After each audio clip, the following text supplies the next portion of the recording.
budget is, in a normal year, would be right around $120 million. If you go back before the TID, their budget was less than $15 million. So they've really been a incredible growth over the last, say, 10, 12 years. And we do a lot of co-ops with them, and they help us stretch our dollars, and they really are great collaborators with us. And then, of course, there's us representing the region of the 8 cities and the unincorporated areas of Riverside County. Then we have our local cities, and then Team GPS is in there, but that's really the retail, the restaurants, the attractions, kind of the restaurant and the hospitality industry overall. So the next slide. And just real quick, we've expanded. Typically, when I arrived in 2010, the CVB, 90% of their efforts was focused on group business, meaning we had a sales team in place. We were doing convention sales marketing. That was really the crux of what we were doing. We did very little branding or marketing of the destination to the leisure market. But as a result of the T-bid growing, not only because of ADR growing and occupancy, but it also increased from 2% to 3%. That allowed us, and at the time when we did that, just as a step back, when we increased it from 2% to 3%, the request from the hoteliers and the board was to add 1% for the small hotels under 50 rooms and the vacation rental industry. And at the time, we had severe pushback from the small hotel industry. We had it embraced by the vacation rental industry. But the board decided to go ahead and move forward with the 3% and then include the 1% in the JPA, which everybody approved, and then re-look at the 1% in the future. So that's how we got to the 1% today with vacation rentals. Subsequently, the small hotels, which the majority of them are in Palm Springs, they created their very own T-bid on their own. We do work with them occasionally, but for the most part, they're a standalone scenario. But when that 2% increased to 3%, we focused on one of the biggest barriers that we had for the destination, which was improving air access. And we'll talk about that a little bit more. We also look at rail, and then we also look at things like the I-10 corridor and Route 60. As an example, when we were working on the Salton Sea project with Sierra Club, the Autobahn, some of these environmental groups, they were actually holding up the Route 60 expansion. And we worked hard to convince them that Route 60 really needed to happen, and they dropped their lawsuit eventually.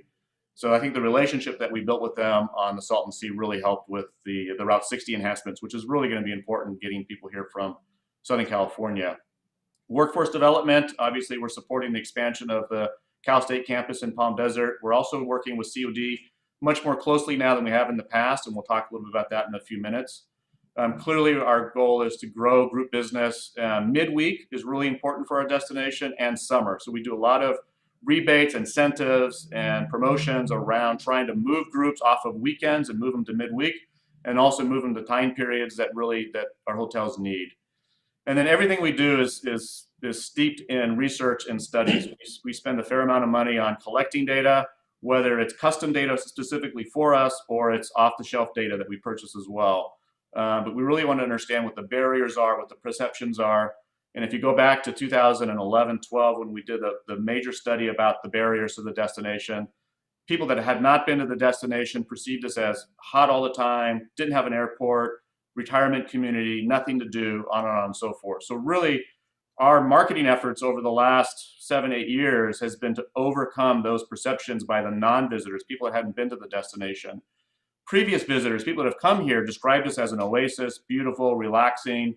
And so we really wanted to focus on that as our branding, and then really try to overcome that. And we'll talk a little bit about how we're overcoming those perceptions. And then, of course, destination stewardship, really trying to grow in a sustainable way. That's important to the traveler.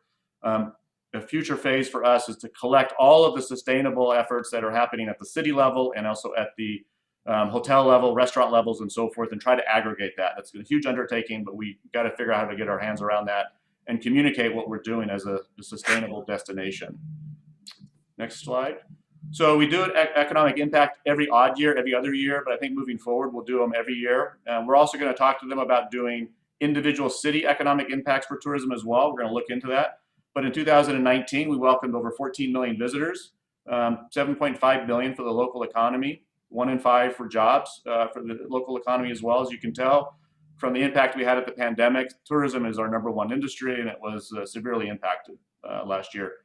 when we did our big plan, our goal was to kind of get to 16 million visitors. So when we originally did the plan back in 2016, we were right around 9 million visitors a year. So the goal was to get to 16 million visitors by 2026. And that's still our goal. I think we can still get there even with the road bump in the road. But you can see here, we hired tourism economics to evaluate what happened in 2020.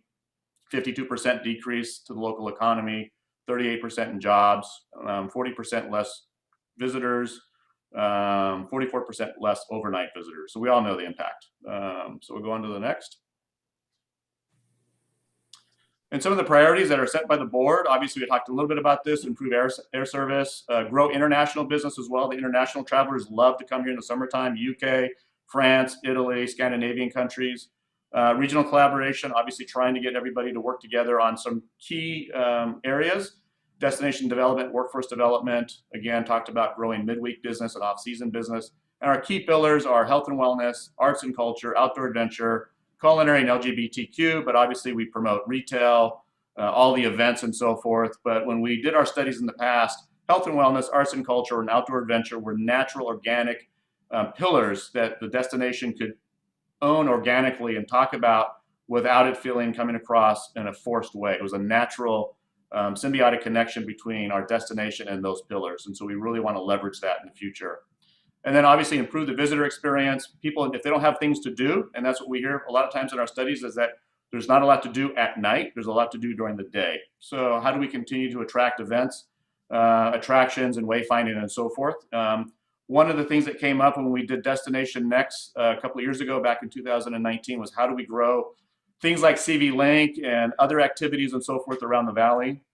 And so what was proposed actually in 2019 was to take a percentage of the JPA funding and give it back to the cities through a tourism grant program. So we're working on that now. It's 50% of your contribution for this fiscal year, or up to $100,000. So Palm Desert's going to be eligible for $100,000.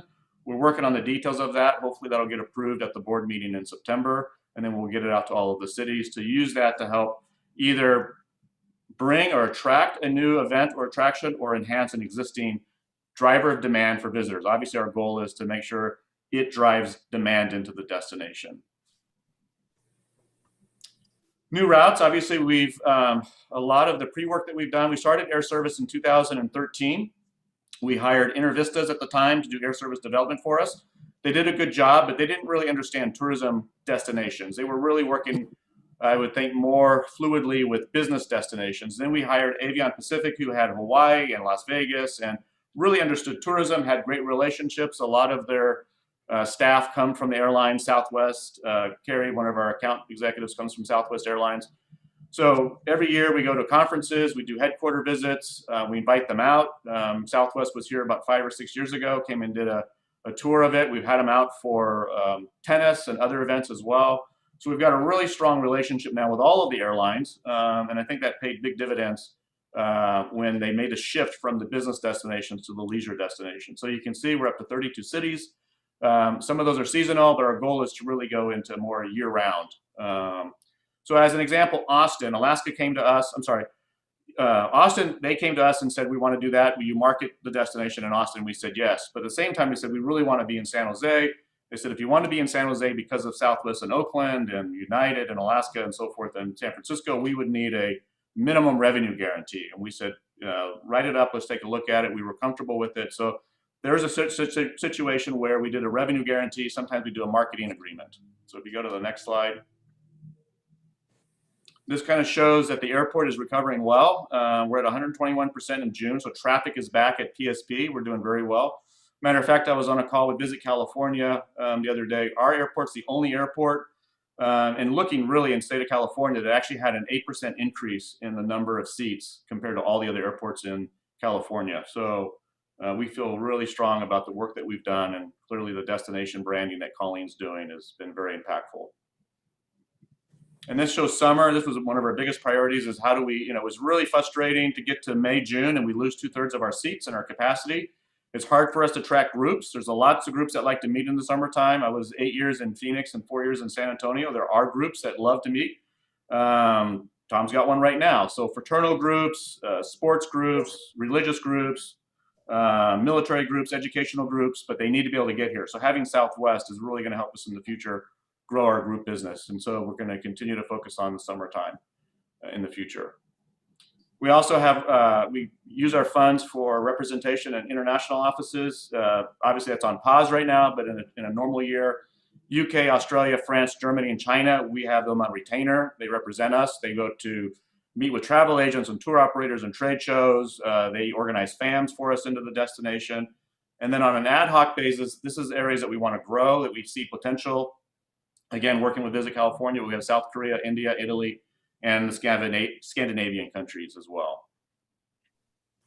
And then Team GPS is an evolution of our ambassador program. We had the Certified Tourism Ambassador program, and that was done through a third party, and we just felt like the third party was not really giving us the latitude that we needed. So we're creating our own version of that, brand ambassadors, really trying to teach the hospitality industry about how to communicate with the guest, literally about selling the destination, making sure you're making the right recommendations. If somebody has a good experience, they're going to come back in the future. Under the CTA program, we had trained over 500 individuals within the community. So our goal is to take that and build upon it. We've been meeting with College of the Desert. They want to take some of their PACE programs and engage that and have us work with them on branding it and integrating it into this Team GPS. So banquet servers can learn about service, culinary kitchen workers can learn about the culinary programs and so forth. So we're going to take all of that and bring it together under Team GPS. And the goal is, I think the next slide is the Tourism Foundation. So we created the Tourism Foundation. So the thought here was originally to raise money for scholarships for students to go to the hospitality program. And we will still continue to do that. But what we'd like to do is if a restaurant or a service can't afford to put their staff through the COD and the employee can't afford to do it, if they take the ambassador program and learn about the destination, it's a 3 to 4 hour course that they can hopefully can do online eventually, but we like to do it in person.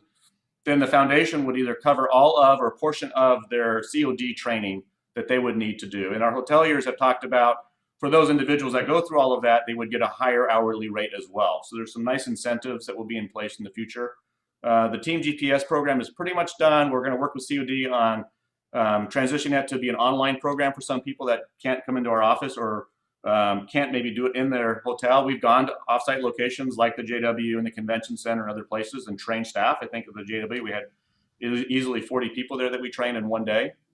So the foundation will work in hand with Team GPS to raise money to hopefully improve the visitor experience, give our local workers in the tourism industry the opportunity to better themselves, make more money, and then we're going to move into leadership training as well, hopefully get them into management, which is the goal there.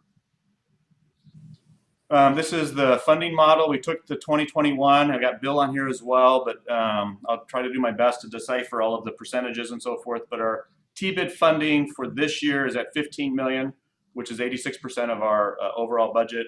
Palm Desert's TBID funding, what we get from the Palm Desert hotels, is $3.6 million. JPA funding from all of the cities combined is $1.6 million, 8.9% of our budget. Palm Desert is $212,000.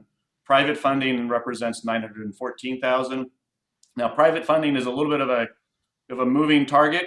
We could do more than that, or we could do less than that. It just depends on if people buy into the co-ops, buy into the trade shows and the sales missions and so forth. But that's our estimate for this year. And then from the Palm Desert businesses, we're estimating that we're going to receive about $90,000. We do have we're a non-member based organization, so every tourism business in the Coachella Valley can participate and be on our website for free. And then if they want to, they can purchase and buy into opportunities to have a better position on the website, have more photos, have featured listings, certainly all kinds of opportunities that Davis could talk deeper on if we wanted to go down that road and explain how that works. But our goal was that when I got here was membership based, and I feel like that filters it for the consumer. And so we basically gave it free to everybody to make sure when they come to our website, it represents really the full breadth of what there is to do here and experience. And then those businesses that partner with us, I think that we're going to talk a little bit about that in a minute. Next slide. Hey, Scott, just on that slide, can you just tell me, I'm probably misunderstanding it, but the percentages don't seem to add up to 100. I'm sure I'm missing something. That's a Bill question. You got to unmute yourself, Bill. Okay. Scott, Yes. just Desert only. Yes, so I probably could have done this differently. So the percentages, for example, at the bottom, Palm Desert TBID funding, that is the percentage of percentage of all funding. So that's 19.8% of the total 18.2 million, 18,200,000 in funding. So that is a part of the total 86% in TBID funding. If I could help, Savvy, if you just ignore the Palm Desert percentages and add up TBID, JPA, and private, it comes to 100. Exactly. So the other numbers are what segment of each category is Palm Desert. Exactly. Okay, so does Palm Desert provide approximately 20% of CVB's total funding, or is that too simplistic? No, that's correct. Okay, got it. Thank you. And then this is funding, JPA funding from each of the cities. So we can see there, and this was also in the Dropbox and went back several years as well. Palm Springs is the highest at 33.4, then Rancho Mirage, followed by La Quinta, Palm Desert, Indian Wells, Indio, Cathedral City, and Desert Hot Springs. Okay. And I talked a little bit earlier about research. One of the things that we're working on right now is that we've purchased access to, I'm going to jump down to Uber Media just for the sake of time, but Uber Media tracks cell phone. Typically in the past, we would do a visitor study, which would cost a lot of money and a lot of time and a lot of effort to figure out who's coming here, where they're coming from, how long are they staying, and so forth. But as we know, with the power of Big Brother and watching what you're doing with your phone, if you have your location services on, we can track who's coming into the destination, not you individually, but basically they can say, this individual came from Chicago via LA to our destination. Here's how long they stayed. Here's what they did. So now we have all of that cell phone data that we're going to be tracking. It's going to allow us to actually go back to 2018-19 and moving forward into the future. And then we're also just engaged in a company that is a subsidiary of Tourism Economics called Symphony. They're going to take that data and all of our marketing data, our web data, everything that we have, they're going to aggregate it into one location. And so we're going to have real-time data that you can look at it on any given day. Some data is updated daily, some data is updated monthly. They're also going to include our economic impact data, jobs. They'll pull out national information. They'll also pull out international visitation into the United States, into California. It's a pretty dynamic, incredible. So we've asked them to not only create a regional dashboard, but we've also asked them to create a city dashboard. So hopefully sometime in the fall before the end of the year, you'll have a dashboard for Palm Desert you can look at any time, and it'll update automatically from all of our data and external data to kind of give you an overview of how the tourism industry is doing for your destination and also what's happening here within our organization in terms of aggregated data, like how many people are clicking on a Palm Desert business, social media, and so forth. So we've just literally signed with them, and we're going to start the process of pulling all of that together. We market, we analyze all of our marketing campaigns to understand which creative does the best, what the impact has been, and so forth. So sorry, Colleen, I kind of went backwards a little bit. Oh, that's okay. Next slide is fine. And so this was a little bit, we also have the board microsite. We used to do these 1-inch thick board reports that I think really the only person that ever really read them was Greg Purdy, because we used to always put little nuggets in there and he was the only one that would find them. So we made microsites out of this. And so now you can go online, it gets updated. A lot of the data is updated in real time, especially our web data and our sales data, but there's the summaries and so forth are updated for each board meeting. And we're going to make sure that this link is sent out to all city council members across the valley in the future. I think it's a real easy path to navigate. And I think I'm turning this over to you now, Colleen. Yes, I think so. Thank you, Scott. So I'm going to do a brief overview of our marketing.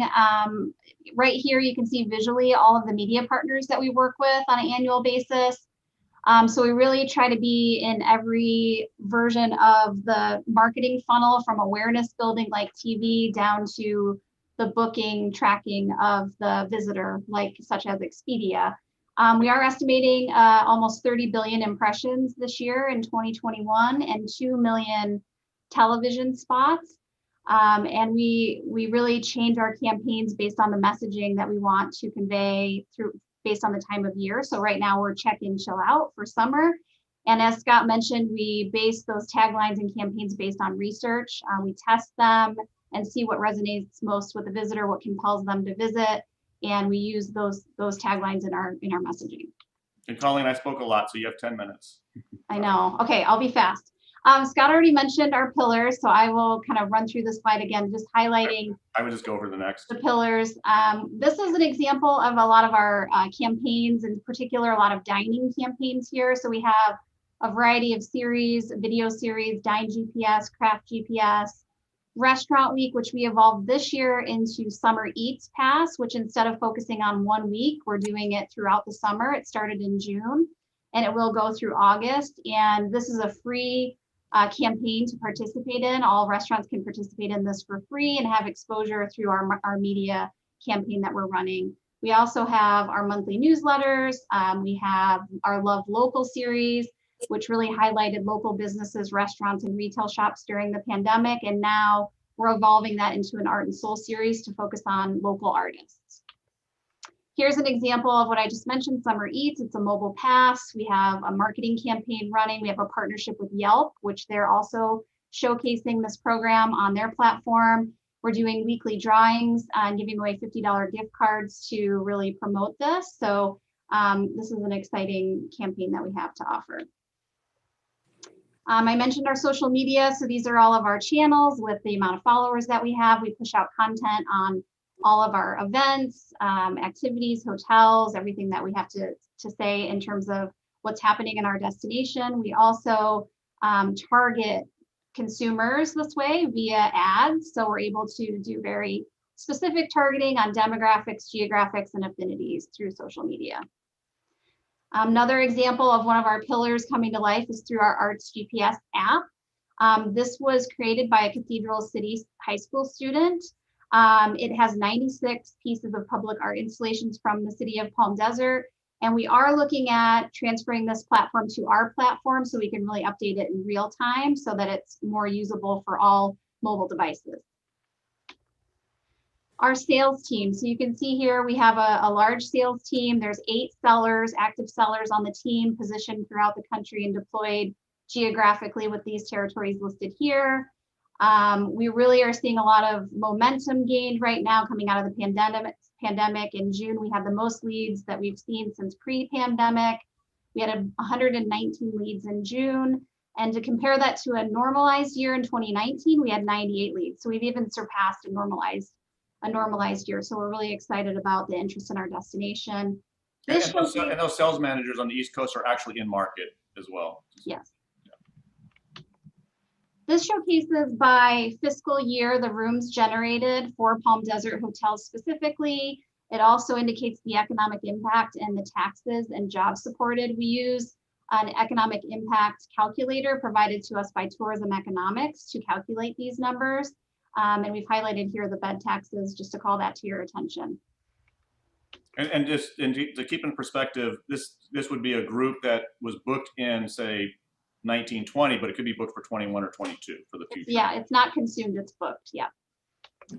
And then here is an example. Scott mentioned this earlier about rebates, how we incent groups to come here during need periods, off-peak timeframes, midweek and summer. You can see on the left the paid rebates that we've already paid, and on the right the upcoming rebates that we have outstanding currently. Just for Palm Desert groups. Yes. And then also our Expedia campaign I mentioned earlier. This is one of our most successful campaigns. This is an annual year-round campaign that we run. We have a customized landing page, digital ads display native advertising, and this is specific for Palm Desert hotels again, how much gross bookings we had in 2019, 2020, and year-to-date 2021 as of May. And then we've estimated the TOT based on those numbers. Also earned media, we have our public relations and communications team actively working with travel writers, bloggers, influencers to get exposure of our destination. We've had a lot of really exciting things happen. You can see here the number for 2021 looks far bigger than any other number, and that's really due to a big one we had earlier this year with Kelly and Ryan, and that was worth 16.8 million. So if you take that out of the 2021 number, we're at 2.25 million specific for Palm Desert in terms of earned media that we have. And we have some great things upcoming. We just shot the United Plates of America at Larkspur Grill and a lot of other things for Palm Desert that we'll see coming out in the fall. We also have the page views. I'll go through these really quickly because I know we only have a couple more minutes. This is for the city of Palm Desert by year. This is for El Paseo, the landing page. And the special offers listed on our website, as well as the events listed on our website. And social media. So these are the specific social media and the partners. These are Palm Desert specific. So how many partners were mentioned and featured, how many video views that we've had that Palm Desert has content included in, and then how many blogs they're included in. Again, this is all Palm Desert specific. Last but not least, I think this is back to you, Scott, or is this still me? Yeah, we're going into the partners. So I talked earlier about the fact that we let all the tourism partners on our website for free. So we can see the click-throughs on their listings by year. So quite a bit of engagement from the consumer back to the businesses in Palm Desert. Next slide. We have 836 listings on our website, which represents 602 businesses. So a business could have multiple listings. You may have a business that wants to be in different aspects of the site. And then we also have 94 businesses that have what we call investing partners, meaning that they're buying into having either a better location on the website or enhanced listing or participating in some type of marketing program with us. And then you can see comparison of the businesses that are listed from, that's fine, Colleen, go ahead. And then next, we just had all of the businesses that are investing partners that are buying into some type of program with the CVB. And then this is broken down by categories. So everything, obviously shopping and restaurants are the most, followed by cannabis as the least. We have hired a company called Cultivar Strategies. They're going to help us with how to position and how to work with the cannabis industry, make sure it's being done in a very respectful, thoughtful way. So they're going to do an audit of the destination. They're going to evaluate what's been done and what can be done, and they're going to come up with a full strategy for us. So we'll continue to keep you abreast of how we can kind of coexist with the cannabis industry. And if you look at the demographics of those that travel, it's very, very high end, very, very affluent. So there's lots of opportunities there for growth. One of the other things that we didn't put in the presentation, I know Aftab had brought up before, is that when the TBID was formed in 2009, at the time, it was before I was here, they reduced the JPA formula by 75%, which came off of the financial crisis of 2008. And so we're estimating that Palm Desert, from that JPA formula savings, would be about $9.4 million in savings as a result of the TBID. And we'll stop there.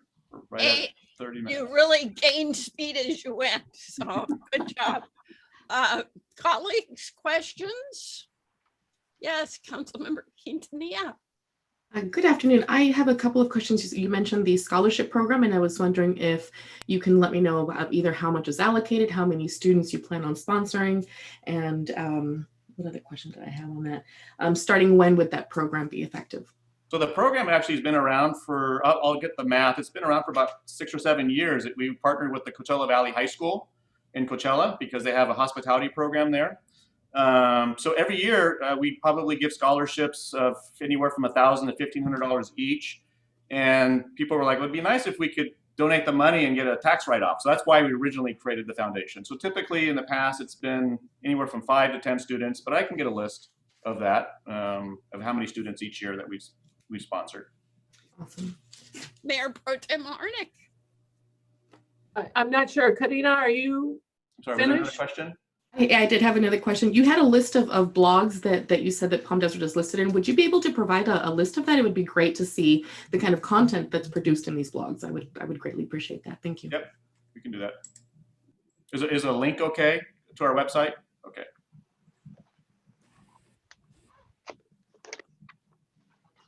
Okay, so I just wanted, first I have to ask this one question. When is Southwest starting Sacramento flights? I want to say it's November No, 17th, yeah, 19th. yeah.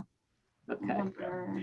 The other thing is I wanted to thank you for putting this together and taking the time to inform the council and the city, because it's information we need, we don't all have. And though I would always come back with the packet and send it around, now we don't have packets, so it's a little more difficult, but I really thank you for explaining what's done at CVB and what the ROI is and what it looks like for Palm Desert. So thank you very much. Our pleasure. We realize that public service is not really a full-time job, but it becomes one. And so we know you're inundated with lots of other. I'm sorry, did you want to say that again? Because I didn't understand that. Yes, Sabby. Thank you, Mayor. So Scott, yeah, again, thank you for all of this. It's always eye-opening to see how much effort and how impactful the CVB efforts are. And I respect you and the work that's done by your team very, very much. I would be less than forthright if I didn't share a concern that I have with CVB, though, and give you an opportunity to address that concern now or at a later time. I'm not sure I did the math right, but it looks like Palm Springs provides about 1/3 of the JPA funding, and the rest of the cities in the Coachella Valley, maybe 2/3. I may be off there, but the vast majority of funding comes from other cities. And some have perceived that the outreach that is done, not the generic kind of work that you described at length, but some of the specific outreach that addresses individual cities, is rather Palm Springs centric, and that other cities perhaps may not receive equal recognition or outreach. As an example, maybe about a month ago, I received a monthly newsletter from another city, and then there was an insert from CVB. I had to look really, really, really hard to find anything about Palm Desert. Ended up half a page ad for Desert Springs Marriott, I think is what it was. So the concern that I, very frankly, and perhaps others have, is that some of our funding ends up benefiting Palm Springs more than our very own city. I want to be fair to you, be very frank, and give you an opportunity to address that concern. And can you define city for me? Well, let's start with the name, Greater Palm Springs. I think that these days, other cities are much better known than they used to be, and perhaps it's time to revisit the name, which appears everywhere. Coachella has a certain cachet with a significant segment of our visitors now. So that is an example of what I'm talking about in addition to the one I cited earlier. So we define city as the tourism businesses in the city. So as you looked at our presentation, if you look at how the tourism businesses were benefited, that's how we evaluate and do that. And that's basically in line with the TBID laws. So the TBID laws, the majority of our funding must benefit those that are paying the assessment. So in reality, if the hotels really wanted to, I could only promote with the 15 or $16 million, I could only promote those that are being assessed. However, as a result of work that we've done, and because of the JPA funding, we can promote restaurants, retail, all of those other businesses that aren't being assessed. Otherwise, without the JPA funding or the private funding, I could only do advertising for the hotels that are paying the TBID legally. So the definition of city, and that's why the TBID was created, from my understanding, talking with my board, was to eliminate the 8 or 9 cities trying to say, where's my name and how am I being allocated? When in reality, what we're promoting is health and wellness, arts and culture, all the things there are to do here organically over the entire valley.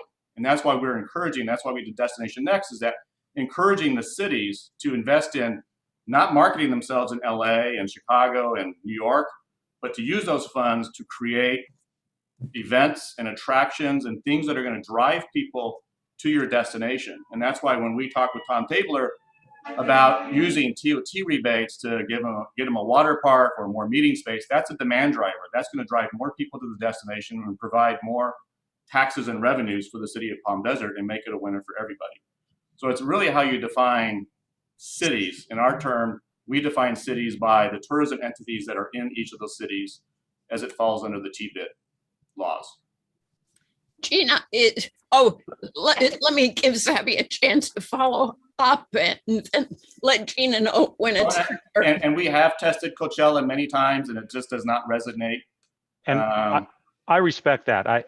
Like I said, I want to give you an opportunity to respond, and I hear you, and it's probably me, but I'm not hearing a direct response to my concern. Maybe I should ask the question this way. In all of your material and all of your outreach, how many times does the words Palm Desert appear compared to the words Palm Springs?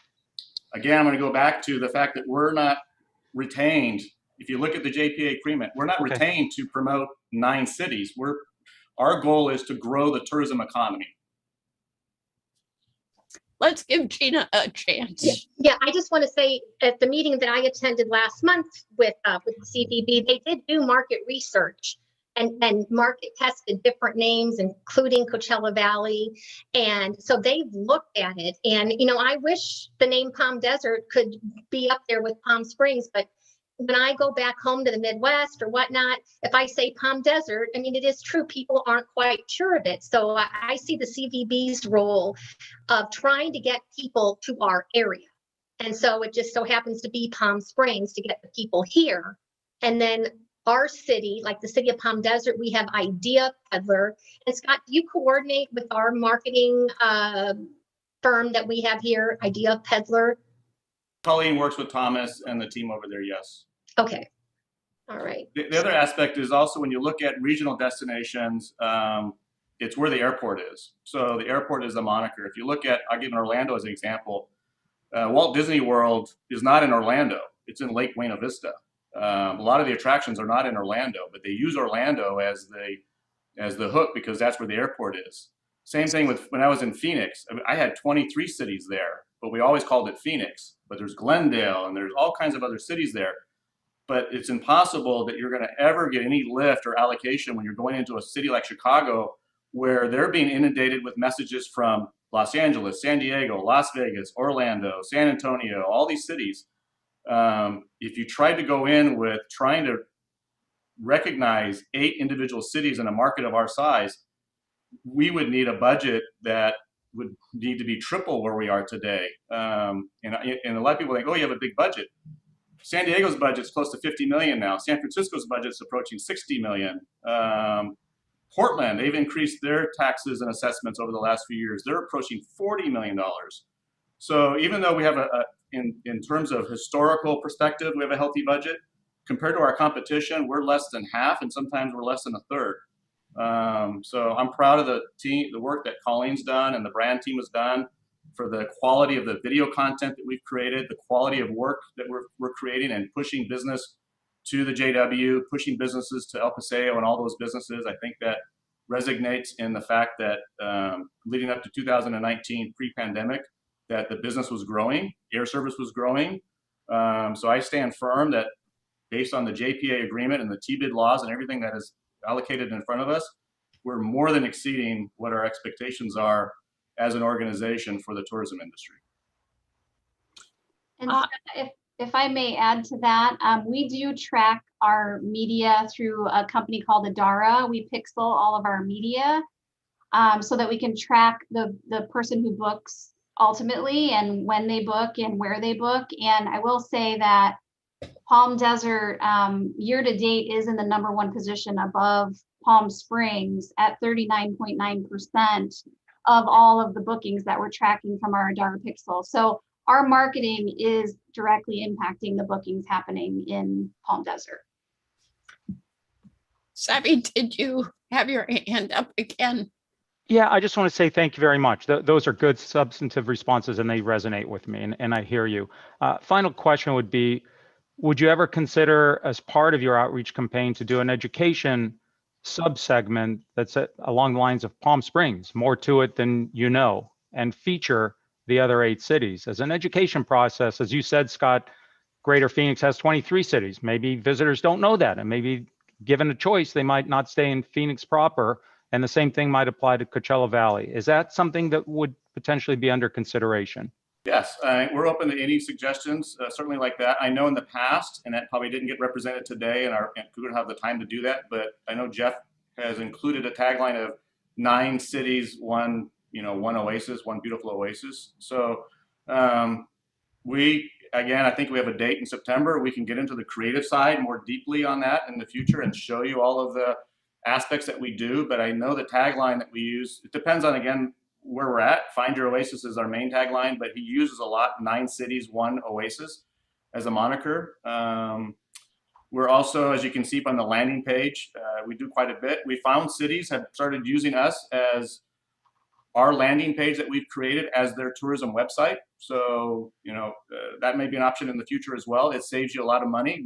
We're constantly updating it with content and the businesses and so forth. And so that may be a savings. I don't know what you're spending on your tourism side of the website, but it's certainly worth looking at. And it can be branded, it can be marketed, it can be integrated into our site as well. And we can take your current landing page and rebrand that as well. So when people land on it, they can have a better understanding of what your brand and what Palm Desert is. So yes, absolutely.